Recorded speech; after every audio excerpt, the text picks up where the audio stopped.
Hello, this week's Sedra is Bamidbar. God asks Moshe to do a count of how many Jews there are. Ordinarily, we actually do not count Jewish people because we don't want to limit ourselves and say you're just a number.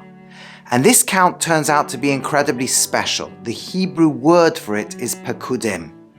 And pekudim doesn't actually mean just a number. It means a role. It means positions.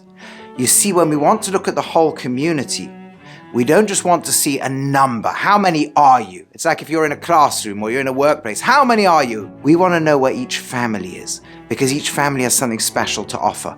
Where's each school? Because each school has something to offer. And where's each person? Because each individual person has something special to offer. You see, sometimes in life we look around and we get a bit jealous. I wish I could play football like this one's brains, or I had this one's talents. You need the heart to be a heart, and you need the liver to be a liver. The liver can't get jealous of the heart and start saying, oh, I'd like to do what the heart does. Or we need each piece, we need the fingers, and we need everything. And each one of us is like a piece of the body. You might have gifts in your natural attributes of kindness. You might be somebody who thinks very deeply about things. But every single one of us has something different, and every single one of us needs each other. When I was growing up in Manchester, there was a chief of police called James Anderton, and he spoke once at a Jewish function. He used to actually come very often to Jewish functions to show support for the community. And he asked a question. In those days, the main method for catching thieves was to look for fingerprints before they did DNA testing. And he asked the question, why is it that God has put onto every single finger, every single hand in the world, a different, unique fingerprint? I'm sure he didn't do it just so that we can catch a bunch of thieves between the 1960s and the 1990s. And he says, because, we think with our minds, we speak with our mouths, but we act in the world with our hands.